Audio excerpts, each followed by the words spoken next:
ಸ್ನೇಹಿತರೆ ನಮಸ್ಕಾರ. ಚರಿತ್ರೆ ಬಿಗ್ ನ್ಯೂಸ್ಗೆ ನಿಮಗೆಲ್ಲ ಪ್ರೀತಿಯ ಸ್ವಾಗತ. ಬಹುಚರ್ಚಿತ ಕಾನೂನು ಏಕರೂಪ ನಾಗರಿಕ ಸಂಹಿತೆ ಸೋಮವಾರದಿಂದ ಉತ್ತರಾಖಂಡದಲ್ಲಿ ಜಾರಿಯಾಗಿದೆ. ಉತ್ತರಾಖಂಡ ಸಿಎಂ ಧಾಮಿ ಈ ಮುಂಚೆ ಹೇಳಿದಂತೆ ಜನವರಿ 27ರಿಂದ ನೂತನ ಕಾನೂನು ಜಾರಿ ಮಾಡಿದ್ದಾರೆ. ಕಾಯ್ದೆ ಅನುಷ್ಠಾನದೊಂದಿಗೆ ಉತ್ತರಾಖಂಡ ಯುಸಿಸಿ ಜಾರಿ ಮಾಡಿದ ದೇಶದ ಮೊದಲ ರಾಜ್ಯವಾಗಿದೆ. ಯುಸಿಸಿಯ ಅನುಷ್ಠಾನದೊಂದಿಗೆ ಇಂದಿನಿಂದಲೇ ಅನೇಕ ವಿಷಯಗಳು ಬದಲಾಗಲಿವೆ. ಇದನ್ನು ಜಾರಿಗೆ ತರುವ ಮೂಲಕ ರಾಜ್ಯ ಸರ್ಕಾರವು ಜನರಲ್ಲಿ ಜಾಗೃತಿ ಮೂಡಿಸಿದೆ. ಯುಸಿಸಿಯ ಪೋರ್ಟಲ್ ಅನ್ನ ಸಹ ಪ್ರಾರಂಭಿಸಲಾಗುವುದು ಅಂತ ಸರ್ಕಾರ ಹೇಳಿದೆ. ಯುಸಿಸಿ ಜಾರಿಯಿಂದ ಬದಲಾಗಿರುವ ನಿಯಮಗಳು ಎಲ್ಲ ಧಾರ್ಮಿಕ ಸಮುದಾಯಗಳಲ್ಲಿ ಮದುವೆ ವಿಚ್ಛೇದನ, ಜೀವನಾಂಶ ಮತ್ತು ಉತ್ತರಾಧಿಕಾರಕ್ಕಾಗಿ ಏಕರೂಪದ ಕಾನೂನುಗಳು ಕಡ್ಡಾಯವಾಗಿ ಅನ್ವಯವಾಗಲಿದೆ. ಮದುವೆಯಾದ 6 ತಿಂಗಳೊಳಗೆ ನೋಂದಣಿ ಮಾಡುವುದು ಅವಶ್ಯಕ. ನೋಂದಣಿ ಮಾಡದಿದ್ರೆ ಸರ್ಕಾರದ ಸೌಲಭ್ಯಗಳ ಪ್ರಯೋಜನ ಸಿಗೋದಿಲ್ಲ. ಪುರುಷರಂತೆ ವಿಚ್ಛೇದನ ಪಡೆಯುವ ಹಕ್ಕು ಮಹಿಳೆಯರಿಗೂ ಕೂಡ ಇರುತ್ತದೆ. ಮಗ ಮತ್ತು ಮಗಳು ಆಸ್ತಿಯಲ್ಲಿ ಸಮಾನ ಹಕ್ಕುಗಳನ್ನು ಹೊಂದಿರುತ್ತಾರೆ ಮತ್ತು ಕಾನೂನುಬದ್ಧ ಮತ್ತು ನ್ಯಾಯಸಮ್ಮತವಲ್ಲದ ಮಕ್ಕಳ ನಡುವೆ ಯಾವುದೇ ವ್ಯತ್ಯಾಸವಿರೋದಿಲ್ಲ. ವಿಚ್ಛೇದನದ ಕಾನೂನು ಎಲ್ಲ ಜಾತಿ, ಮತ, ಧರ್ಮದವರಿಗೆ ಏಕರೂಪದಲ್ಲಿ ಅನ್ವಯಿಸುತ್ತದೆ. ಹೆಣ್ಣು ಮಕ್ಕಳ ಮದುವೆಯ ವಯಸ್ಸು ಜಾತಿ ಅಥವಾ ಧರ್ಮವನ್ನ ಲೆಕ್ಕಿಸದೆ ಒಂದೇ ಆಗಿರುತ್ತದೆ. ಹೆಣ್ಣು ಮಕ್ಕಳಿಗೆ ಮದುವೆ ಆಗಲು 18 ವರ್ಷ ಆಗಿರಲೇಬೇಕು. ಯುಸಿಸಿ ಜಾರಿಯಿಂದ ಉತ್ತರಾಖಂಡದಲ್ಲಿ ಹಲಾಲ ಪದ್ಧತಿ ನಿಲ್ಲಲಿದೆ. ಇನ್ನು ಕಾನೂನು ಜಾರಿಯಲ್ಲಿ ಅತ್ಯಂತ ಶಿಸ್ತಿನಿಂದ ನಡೆಸಲಾಗಿದೆ ಅಂತ ಹೇಳಲಾಗಿದೆ. ಕಾಯ್ದೆ ಅನುಷ್ಠಾನದಿಂದ ಸಮಾಜದಲ್ಲಿ ಏಕರೂಪತೆ ಮೂಡುತ್ತದೆ ಮತ್ತು ಎಲ್ಲಾ ನಾಗರಿಕರಿಗೂ ಸಮಾನ ಹಕ್ಕು ಮತ್ತು ಜವಾಬ್ದಾರಿಗಳನ್ನ ಖಾತ್ರಿಪಡಿಸಲಾಗುವುದು ಅಂತ ಸಿಎಂ ಧಾಮಿ ಹೇಳಿದ್ದಾರೆ. ವಿವಾದಿತ ವಕ್ಫ್ ಮಸೂದೆ ಇದೀಗ ಕೊನೆಯ ಹಂತಕ್ಕೆ ಬಂದಿರುವಂತೆ ತೋರ್ತಿದೆ. ವಿಧೇಯಕಕ್ಕೆ ಸಂಬಂಧಿಸಿದಂತೆ ನೇಮಕಗೊಂಡಿರುವ ಜಂಟಿ ಸಂಸದೀಯ ಸಮಿತಿ ಸೋಮವಾರ ಸಭೆ ನಡೆಸಿದೆ. ತನ್ಮೂಲಕ 14 ತಿದ್ದುಪಡಿಗಳೊಂದಿಗೆ ಮಸೂದೆಗೆ ಅನುಮೋದನೆ ನೀಡಿದೆ. ಮಸೂದೆ ಕುರಿತು ಸೋಮವಾರ ಸುದೀರ್ಘವಾಗಿ ವಿಭಾಗವಾರು ಚರ್ಚೆ ನಡೆಯಿತು.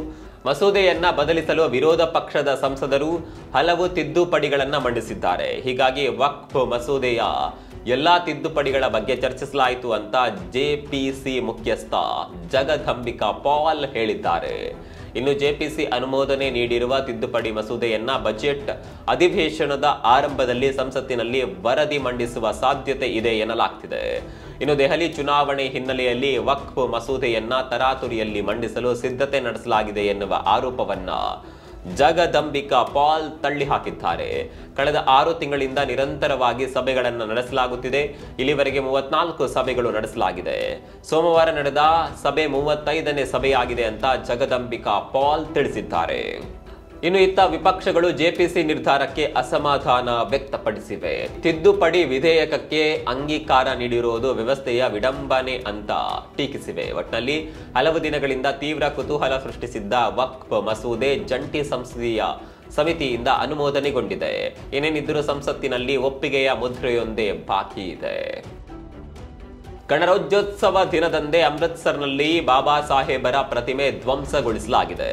ಸ್ವರ್ಣ ಮಂದಿರಕ್ಕೆ ಹೋಗುವ ಮಾರ್ಗದಲ್ಲಿದ್ದ ಅಂಬೇಡ್ಕರ್ ಮೂರ್ತಿಯನ್ನ ಭಗ್ನಗೊಳಿಸಲಾಗಿದೆ. ಪ್ರಕರಣಕ್ಕೆ ಸಂಬಂಧಿಸಿದಂತೆ ಓರ್ವ ವ್ಯಕ್ತಿಯನ್ನ ಬಂಧಿಸಲಾಗಿದೆ. ಇನ್ನು ಘಟನೆಗೆ ಸಂಬಂಧಿಸಿದ ವಿಡಿಯೋ ಸಾಮಾಜಿಕ ಜಾಲತಾಣಗಳಲ್ಲಿ ವೈರಲ್ ಆಗಿದೆ. ಈ ವಿಡಿಯೋದಲ್ಲಿ ವ್ಯಕ್ತಿಯೊಬ್ಬ ಉದ್ದನೆಯ ಉಕ್ಕಿನ ಏಣಿಯನ್ನ ಬಳಸಿ ಪ್ರತಿಮೆಯನ್ನ ಹತ್ತುತ್ತಿರುವುದನ್ನ ಮತ್ತು ಸುತ್ತಿಗೆಯನ್ನ ಹೊತ್ತುಕೊಂಡು ಸುತ್ತಿಗೆಯಿಂದ ಪ್ರತಿಮೆಯ ಮೇಲೆ ದಾಳಿ ಮಾಡುವುದನ್ನ ಕಾಣಬಹುದಾಗಿದೆ. ದೆಹಲಿ ವಿಧಾನಸಭಾ ಚುನಾವಣೆಗೂ ಮುನ್ನ ನಡೆದಿರುವ ಈ ಘಟನೆ ರಾಜಕೀಯದಲ್ಲಿ ಬಿಸಿ ತಟ್ಟಿದೆ. ಇತ್ತ ಅಂಬೇಡ್ಕರ್ ಪ್ರತಿಮೆ ಮೇಲಿನ ದಾಳಿಯನ್ನ ಬಿಎಸ್ಪಿ ಬಲವಾಗಿ ಖಂಡಿಸಿದೆ. ಪಕ್ಷದ ಮುಖ್ಯಸ್ಥೆ ಮಾಯಾವತಿ ಎಎಪಿ ಸರ್ಕಾರವನ್ನ ತೀವ್ರ ತರಾಟೆಗೆ ತೆಗೆದುಕೊಂಡಿದ್ದಾರೆ. ದೆಹಲಿ ಚುನಾವಣೆಯಲ್ಲಿ ಗುಜರಾತ್ ಪೊಲೀಸರನ್ನ ಭದ್ರತೆಗೆ ನಿಯೋಜಿಸಿರುವ ಕುರಿತು ವಿವಾದವೆದ್ದಿದೆ. ಈ ಕುರಿತು ಎಎಪಿ ಹಾಗೂ ಬಿಜೆಪಿ ನಡುವೆ ಕೆಸರೆರಚಾಟ ಶುರುವಾಗಿದೆ. ಪಂಜಾಬ್ ಪೊಲೀಸರನ್ನ ಬದಿಗೆ ಸರಿಸಿ ಗುಜರಾತ್ ಪೊಲೀಸ್ ಪಡೆಯ 8 ತುಕಡಿಗಳನ್ನ ನಿಯೋಜಿಸುವ ಅಗತ್ಯವೇನಿತ್ತು ಅಂತ ಕೇಜ್ರಿವಾಲ್ ಪ್ರಶ್ನಿಸಿದ್ದಾರೆ. ಎಕ್ಸ್ನಲ್ಲಿ ಈ ಕುರಿತು ಅವರು ಟ್ವೀಟ್ ಮಾಡಿದ್ದಾರೆ. ಜನವರಿ 13ರಂದು ಈ ಆದೇಶ ಹೊರಬಿದ್ದಿದೆ. ಚುನಾವಣಾ ಆಯೋಗದ ನಿರ್ದೇಶನದ ಮೇರೆಗೆ ಇದನ್ನ ಮಾಡಲಾಗಿದೆ ಅಂತ ಕೇಜ್ರಿವಾಲ್ ಆರೋಪಿಸಿದ್ದಾರೆ. ಪಂಜಾಬ್ ಪೊಲೀಸರನ್ನ ಹಿಂದಕ್ಕೆ ಕರೆಸಿಕೊಂಡಿರೋದರ ಹಿಂದೆ ರಾಜಕೀಯವಿದೆ. ವಿರೋಧಿಗಳ ಮೇಲೆ ಕಣ್ಣಿಡಲು ಇಂತಹ ಕ್ಷುಲ್ಲಕ ರಾಜಕಾರಣ ಮಾಡಲಾಗ್ತಿದೆ ಅಂತ ಕೇಜ್ರಿವಾಲ್ ಆರೋಪಿಸಿದ್ದಾರೆ. ಇನ್ನು ಕೇಜ್ರಿವಾಲ್ ಆರೋಪವನ್ನ ಗುಜರಾತ್ ಗೃಹ ಸಚಿವ ಹರ್ಷ ಸಾಘ್ವಿ ತಳ್ಳಿ ಹಾಕಿದ್ದಾರೆ. ಚುನಾವಣಾ ಆಯೋಗದ ನಿರ್ದೇಶನದ ಮೇರೆಗೆ ತುಕಡಿಗಳನ್ನು ರವಾನಿಸಲಾಗಿದೆ ಅಂತ ಅವರು ಸ್ಪಷ್ಟಪಡಿಸಿದ್ದಾರೆ. ನಕಲಿ IPS ಆಯ್ತು, ಈಗ ನಕಲಿ IAS ಗಳ ಸರದಿ. ಹೌದು, ಇದು ವಿಚಿತ್ರ ಅನ್ಸಿದ್ರು ಸತ್ಯ. ಕೆಲವು ತಿಂಗಳುಗಳ ಹಿಂದೆ ಬಿಹಾರದ ಜಮೈ ಎಂಬಲ್ಲಿ ಮಿಥಿಲೇಶ್ ಮಾಂಜಿ ಎಂಬ ನಕಲಿ IPS ಸಿಕ್ಕಿಬಿದ್ದಿದ್ದ.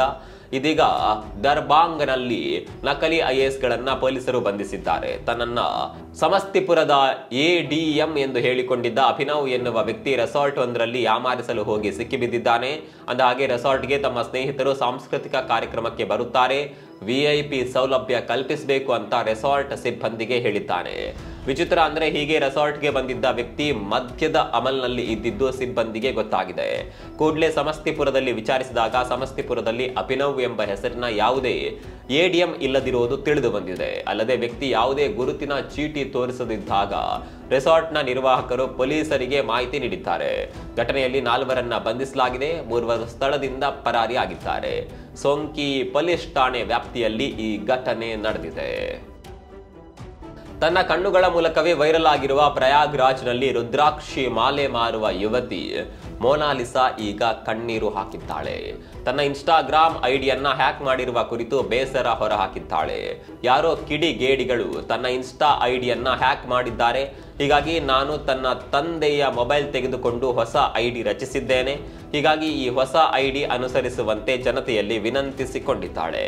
ಈ ಕುರಿತು ವಿಡಿಯೋ ಮಾಡಿ ವಿನಂತಿಸಿಕೊಂಡಿದ್ದಾಳೆ. ಮೂಲತಃ ಇಂದೋರ್ನವಳಾದ ಈ ಯುವತಿ ಸದ್ಯ ನ್ಯಾಷನಲ್ ಕ್ರಶ್ ಆಗಿದ್ದಾಳೆ. ಇನ್ನು ಮೊನಾಲಿಸಾ ಸಿನಿಮಾದಲ್ಲೂ ನಟಿಸಲಿದ್ದಾಳೆ. The diary of West Bengal ನಿರ್ದೇಶಕ ಸಾನೋಜ್ ಮಿಶ್ರಾ ಅವರು ತಮ್ಮ ಮುಂದಿನ ಚಿತ್ರ ದಿ ಡೈರಿ ಆಫ್ ಮಣಿಪುರದಲ್ಲಿ ಅವರಿಗೆ ಪ್ರಮುಖ ಪಾತ್ರವನ್ನ ನೀಡೋದಾಗಿ ಹೇಳಿದ್ದಾರೆ. ನನ್ನ ರಕ್ತದಲ್ಲಿಯೇ ಭಾರತೀಯತೆಯ DNA ಇದೆ ಅಂತ ಇಂಡೋನೇಷ್ಯಾ ಅಧ್ಯಕ್ಷ ಪ್ರಭಾವೋ ಸುಬಿಯಾಂಟೋ ಹೇಳಿದ್ದಾರೆ. ತಮ್ಮ ಗೌರವಾರ್ಥ ರಾಷ್ಟ್ರಪತಿ ದ್ರೌಪದಿ ಮುರ್ಮು ಆಯೋಜಿಸಿದ್ದ ಔತಣಕೂಟದಲ್ಲಿ ಪ್ರಭಾವೋ ಈ ಮಾತು ಹೇಳಿದ್ದಾರೆ. ಇಂಡೋನೇಷ್ಯಾ ಭಾಷೆಯ ಬಹುಮುಖ್ಯ ಭಾಗ ಸಂಸ್ಕೃತದಿಂದ ಬಂದಿದೆ. ಅನೇಕ ಇಂಡೋನೇಷ್ಯನ್ ಹೆಸರುಗಳು ಸಂಸ್ಕೃತದಲ್ಲಿವೆ. ನಮ್ಮ ದೈನಂದಿನ ಜೀವನದಲ್ಲಿ ಪ್ರಾಚೀನ ಭಾರತೀಯ ನಾಗರಿಕತೆಯ ಪ್ರಭಾವವು ಪ್ರಬಲವಾಗಿದೆ ಅಂತ ಪ್ರಭಾವೋ ಹೇಳಿದ್ದಾರೆ. ಇದೇ ವೇಳೆ ಪ್ರಧಾನಿ ಮೋದಿ ಅವರ ನಾಯಕತ್ವವನ್ನ ಶ್ಲಾಘಿಸಿದ ಅವರು, ತಾವು ವೃತ್ತಿಪರ ರಾಜಕಾರಣಿಯೂ ಅಲ್ಲ, ಉತ್ತಮ ರಾಜತಾಂತ್ರಿಕನೂ ಅಲ್ಲ, ಆದರೆ ಪ್ರಧಾನಿ ಮೋದಿ ಅವರ ನಾಯಕತ್ವ ಮತ್ತು ಬದ್ಧತೆಯಿಂದ ಬಹಳಷ್ಟು ಕಲಿತಿದ್ದೇನೆ ಅಂತ ಪ್ರಭಾವೋ ತಿಳಿಸಿದ್ದಾರೆ. ಅಂದಹಾಗೆ ಈ ಬಾರಿಯ ಗಣರಾಜ್ಯೋತ್ಸವದ ವಿಶೇಷ ಅತಿಥಿಯಾಗಿ ಆಗಮಿಸಿದ್ದ ಅವರು ಉಭಯ ದೇಶಗಳ ನಡುವಿನ ಪ್ರಾಚೀನ ನಾಗರಿಕತೆಯ ಸಂಬಂಧಗಳ ಬಗ್ಗೆ ವಿವರವಾಗಿ ಮಾತನಾಡಿದ್ರು. ದುಡುಕಿನ ನಿರ್ಧಾರವೊಂದು ಮನುಷ್ಯನನ್ನ ಎಲ್ಲಿಗೆ ತಂದು ನಿಲ್ಲಿಸುತ್ತದೆ ಅನ್ನೋದಕ್ಕೆ ಈ ಘಟನೆಯೇ ಉದಾಹರಣೆ. ಆತ 2500 ಕೋಟಿಯ ವಾರಸುದಾರ, 24 ವರ್ಷ ವಯಸ್ಸಿನ ಚೆಲುವ. ಆದರೆ ಖಿನ್ನತೆಯ ನೆಪದಲ್ಲಿ ಮಾಡಿದ ಕಾರ್ಯಕ್ಕಾಗಿ ಇದೀಗ ಜೀವನ ಪೂರ್ತಿ ಜೈಲು ವಾಸ ಮಾಡುವಂತಾಗಿದೆ. ಇದು ಬ್ರಿಟನ್ ಉದ್ಯಮಿ ಪ್ಯಾಟಿ ಕಂಪನಿಯ ಉತ್ತರಾಧಿಕಾರಿ ಡೈಲನ್ ಥಾಮಸ್ ಅವರ ಕತೆ.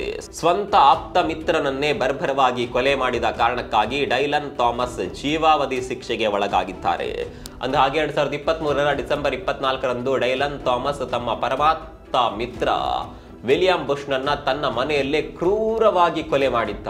ಬರೋಬ್ಬರಿ 37 ಬಾರಿ ಕುತ್ತಿಗೆಗೆ ಇರಿದು ಭೀಕರವಾಗಿ ಹತ್ಯೆ ಮಾಡಲಾಗಿತ್ತು. ನ್ಯಾಯಾಲಯದ ವಿಚಾರಣೆ ವೇಳೆ ಥಾಮಸ್ ಕೊಲೆ ಆರೋಪ ಒಪ್ಪಿಕೊಂಡಿದ್ದ. ಹೀಗಾಗಿ ಬ್ರಿಟನ್ನ ಕಾರ್ಡಿಫ್ ಕ್ರೌನ್ ಕೋರ್ಟ್ ಆತನಿಗೆ ಜೀವಾವಧಿ ಶಿಕ್ಷೆ ವಿಧಿಸಿದೆ. ಅಂದಹಾಗೆ ಸ್ಕಿಜೋಫ್ರೇನಿಯಾ ಎಂಬ ಮಾನಸಿಕ ಕಾಯಿಲೆಯಿಂದ ಬಳಲುತ್ತಿರುವ ಥಾಮಸ್ ಕೆಲವೊಮ್ಮೆ ವಿಲಕ್ಷಣವಾಗಿ ನಡೆದುಕೊಳ್ಳುತ್ತಾರೆ. ಅದೇ ಅವರ ಜೀವನಕ್ಕೆ ಮುಳುವಾಗಿದೆ. ಡೊನಾಲ್ಡ್ ಟ್ರಂಪ್ ಅಮೆರಿಕ ಅಧ್ಯಕ್ಷರಾಗುತ್ತಲೇ ದಿನಕ್ಕೊಂದು ಶಾಕಿಂಗ್ ಸುದ್ದಿ ನೀಡುತ್ತಿದ್ದಾರೆ.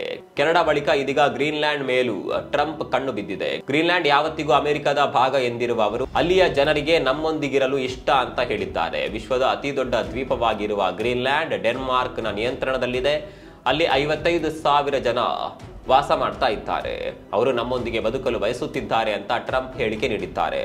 ವಿಪರ್ಯಾಸ ಅಂದರೆ ಗ್ರೀನ್ಲ್ಯಾಂಡ್ ಮಾರಾಟಕ್ಕಿಲ್ಲ ಅಂತ ಡ್ಯಾನಿಶ್ ಪ್ರಧಾನಿ ಮೆಟ್ಟೆ ಫ್ರೆಡೆರಿಕ್ಸೆನ್ ಹೇಳಿಕೆ ಬೆನ್ನಲ್ಲೇ ಈ ರೀತಿ ಟ್ರಂಪ್ ಹೇಳಿಕೆ ನೀಡಿದ್ದಾರೆ. ಗ್ರೀನ್ಲ್ಯಾಂಡ್ 800 ವರ್ಷಗಳಿಂದ ಡೆನ್ಮಾರ್ಕ್ನ ಅವಿಭಾಜ್ಯ ಅಂಗವಾಗಿದೆ. ಗ್ರೀನ್ಲ್ಯಾಂಡ್ ಮಾರಾಟಕ್ಕಿಲ್ಲ. ತಾವು ಅದನ್ನ ಸರಳ ಪದಗಳಲ್ಲಿ ವಿವರಿಸುತ್ತೇನೆ ಅಂತ ಡ್ಯಾನಿಶ್ ಹೇಳಿದ್ರು. ಈ ಹೇಳಿಕೆಗೆ ಪ್ರತಿಕ್ರಿಯೆ ಎನ್ನುವಂತೆ ಟ್ರಂಪ್ ಬುಸ್ಸುಗುಟ್ಟಿದ್ದಾರೆ. ಇನ್ನು ಟ್ರಂಪ್ ಪದಗ್ರಹಣ ಮಾಡುತ್ತಲೇ ವಲಸೆ ನೀತಿಗಳು ಬಿಗಿಯಾಗುತ್ತಿವೆ. ಹೀಗಾಗಿ ನೂರಾರು ಸಂಖ್ಯೆಯ ಭಾರತೀಯ ವಿದ್ಯಾರ್ಥಿಗಳು ಪಾರ್ಟ್ ಟೈಮ್ ಉದ್ಯೋಗವನ್ನ ತೊರೆಯುತ್ತಿದ್ದಾರೆ. F1 ವೀಸಾದ ನಿಯಮಗಳ ಅಡಿಯಲ್ಲಿ ಅಮೆರಿಕದಲ್ಲಿ ಅಧ್ಯಯನ ಮಾಡುವ ವಿದೇಶಿ ವಿದ್ಯಾರ್ಥಿಗಳು ವಾರದಲ್ಲಿ ಗರಿಷ್ಠ 20 ಗಂಟೆಗಳ ಕಾಲ ಮಾತ್ರ ಕೆಲಸ ಮಾಡಲು ಅನುಮತಿಸಲಾಗಿದೆ. ಅದ್ಯಾಗೋ ವಿದ್ಯಾರ್ಥಿಗಳು ತಮ್ಮ ವೆಚ್ಚವನ್ನ ಪೂರೈಸಲು ನಿಯಮಗಳಿಗೆ ವಿರುದ್ಧವಾಗಿ ಕ್ಯಾಂಪಸ್ನ ಹೊರಗೆ ಕೆಲಸ ಮಾಡುತ್ತಾರೆ. ಆದರೆ ಇದೀಗ ಇದಕ್ಕೆ ಬ್ರೇಕ್ ಬಿದ್ದಂತಾಗಿದೆ. ಸಂಘರ್ಷ ಪೀಡಿತ ಗಾಜಾದಲ್ಲಿ ಪರಿಸ್ಥಿತಿ ಸಹಜ ಸ್ಥಿತಿಗೆ ಬರುತ್ತಿದೆ. ಕದನ ವಿರಾಮ ಜಾರಿಯ ಬೆನ್ನಲ್ಲೇ ಗಾಜಾ ತೊರೆದಿದ್ದ ನಿವಾಸಿಗಳು ಮರಳಿ ತಮ್ಮ ಗೂಡುಗಳತ್ತ ಬರ್ತಾ ಇದ್ದಾರೆ. ಒತ್ತೆಯಾಳು ಒಪ್ಪಂದ ಜಾರಿಯಾದ ಬಳಿಕ ಸಾವಿರಾರು ಪ್ಯಾಲೆಸ್ತೀನಿಯನ್ನರು ಉತ್ತರ ಗಾಜಾಗೆ ಮರಳಿದ್ದಾರೆ. ಈಗಲೂ ನಿವಾಸಿಗಳ ಆಗಮನ ಮುಂದುವರೆದಿದೆ. ಯುದ್ಧ ವಿರಾಮದ ಕುರಿತು ಜನರು ಸಂತಸ ವ್ಯಕ್ತಪಡಿಸಿದ್ದರು. ಮುರಿದು ಬಿದ್ದಿರುವ ಮನೆ, ಮುಂದಿನ ಬದುಕಿನ ಬಗ್ಗೆ ಅನಿಶ್ಚಿತತೆ ಹೊಂದಿದ್ದಾರೆ. ಈಗಲೂ ಅನೇಕರು ಟೆಂಟ್ಗಳಲ್ಲೇ ವಾಸವಾಗಿದ್ದಾರೆ. ಕೆಲವರು ಮುರಿದು ಬಿದ್ದ ತಮ್ಮ ಮನೆಗಳನ್ನ ಸರಿಪಡಿಸಿಕೊಳ್ಳಲು ಹರಸಾಹಸ ಪಡ್ತಾ ಇದ್ದಾರೆ. ಉತ್ತರ ಗಾಜಾದತ್ತ ನಿರಾಶ್ರಿತರು ವಾಪಸ್ ಬರುತ್ತಿರುವ ದೃಶ್ಯಗಳು ಸಾಮಾನ್ಯವಾಗಿವೆ. 16,000 ಪ್ಯಾಲೆಸ್ತೀನಿಯರು ನೆಟ್ ಜಾರಿಮ್ ಕಾರಿಡಾರ್ ಎಂದು ಕರೆಯಲ್ಪಡುವ ಪ್ರದೇಶವನ್ನ ದಾಟಿ ಆಗಮಿಸ್ತಾ ಇದ್ದಾರೆ. ಕೆಲವರು ಕಾಲ್ನಡಿಗೆ ಮೂಲಕ ಮರಳುತ್ತಾ ಇದ್ದಾರೆ, ಮತ್ತೆ ಕೆಲವರು ವಾಹನದ ಮೂಲಕ ಸಲಾಯ್ ಅಲ್ ದಿನ್ ರೋಡ್ ನಲ್ಲಿ ಸಾಗಿ ಬರುತ್ತಾ ಇದ್ದಾರೆ. ಬೆಳಗ್ಗೆ 9 ಗಂಟೆಯಿಂದಲೇ ಗಡಿ ದಾಟಲು ಅನುಮತಿಸಲಾಗಿದೆ ಅಂತ ಇಸ್ರೇಲ್ ಸೇನೆ ತಿಳಿಸಿದೆ. ಇದಾಗಿತ್ತು ಇವತ್ತಿನ ಪ್ರಮುಖ ಸುದ್ದಿ. ನಾಳೆ ಮತ್ತೆ ಭೇಟಿಯಾಗೋಣ. ಅಲ್ಲಿವರೆಗೂ ನಮಸ್ಕಾರ.